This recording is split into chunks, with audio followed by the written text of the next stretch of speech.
What's going on, guys? I'm Steve. Welcome back to the channel. Welcome back to another video. If it's your first time stopping by the channel, hit that subscribe button. Trust me, you won't regret it. If you're a returning subscriber, as always, guys, welcome back, and I do appreciate support. Guys, Monday I did a story out of Michigan in which a guy who was never shown stabbed his wife, who was never shown, in a gas station in front of a 1-year-old child, and she fatally died on the spot inside the store, right? Now, as brutal as this crime is, this guy went to court today, and now we have pictures and names with these faces. The man you see up here, dressed in his jail suit, is Sidney Emmanuel Davis Jr., 24 years old. The woman you see there by face only was his wife. Her name was Fathom Davis. She was 23 years old. Now, the story goes on September 21st, right? They were doing a custody exchange at that gas station when Mr. Davis attacked her. It started out in the parking lot. She ran for her life while getting stabbed up in front of this 1-year-old baby that they own together, where she ran in the store and he finished her off. On top of that, the clerk was hurt as well, trying to stop him from killing this woman, to no avail.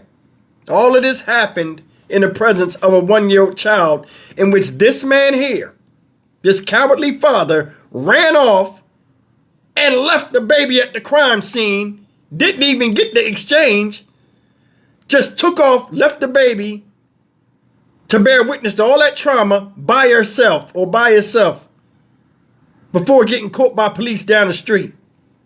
I don't know what's going on, but before I show you what happened in court today and at his bail hearing, let's go back to the beginning. Let me show you the original story, followed by the court.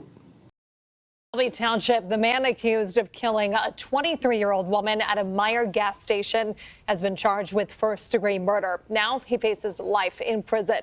Jack Springate joins us live outside the Shelby Township District Courthouse to tell us why this murder was anything but random. Jack?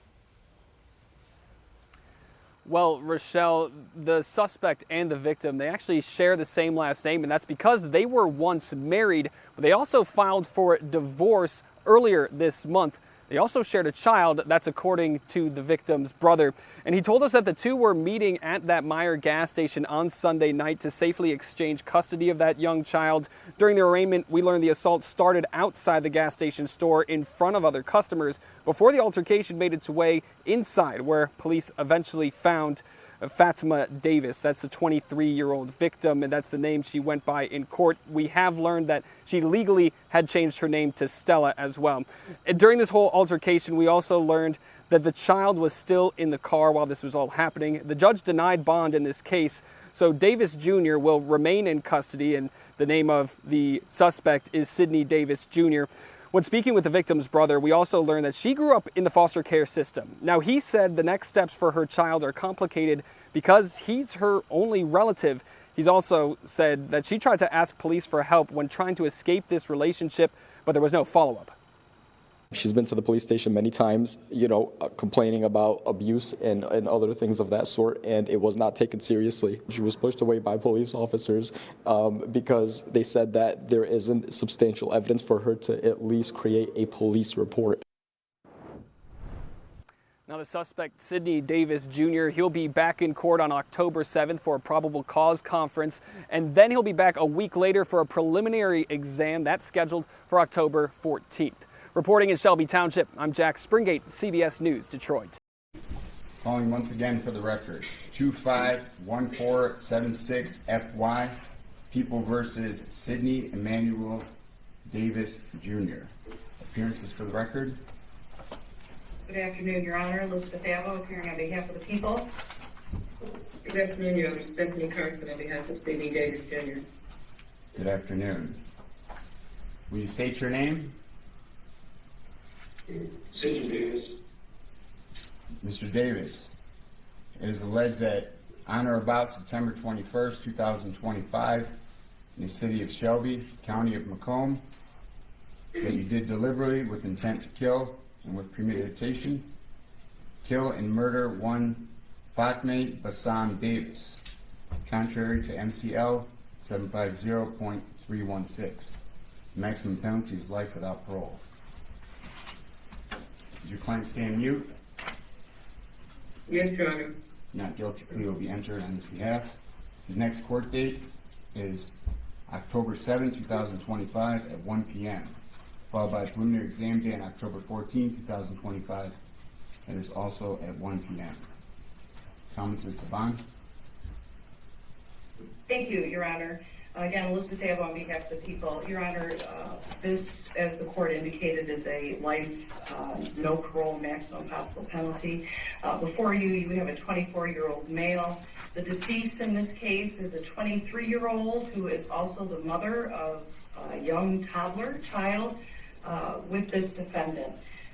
Judge, the allegations are that this was a brutal stabbing. This occurred this past Sunday, allegedly around 5 o'clock in the afternoon. This was allegedly at the Meijer on Hall Road. It is a high traffic area and it is frequented by the public. This matter is on video and the people have reviewed the videos from the Meijer gas station there. There were citizens that were outside using the gas station that observed the start of this assault. It started outside and continued inside. There was a clerk that was working inside that was also involved in this assault and tried to stop the attack and help the deceased. Your Honor, the parties were present at that Meijer gas station allegedly to do a safe custody exchange of this young toddler child. This child was present on scene when this brutal assault occurred. Now, wherein we acknowledge that this defendant does not have prior convictions, Your Honor, I think it is appropriate and we would respectfully ask this court to deny bond at this time. This is stated previously as a life offense, no parole if convicted. The risk of flight is high due to the penalty and the likelihood of conviction, and the defendant is alleged to have left the scene as well at the time of the offense. I think that there is a high risk to the public, Your Honor, considering the fact that this occurred during the day in a public place with high traffic that is highly frequented by the public, and there were people present there as well, Your Honor. We would ask the court to deny bond based off of those reasons. Counsel? May I just, well, Your Honor, of course I'm at a disadvantage because I have not seen discovery, but what I can tell this court is, based on what the police officer told me, my client also called 911. He did leave the scene, but he called 911 to report what he believed were Fatima's injuries at that time. And my client does not have a criminal history. He has strong family support.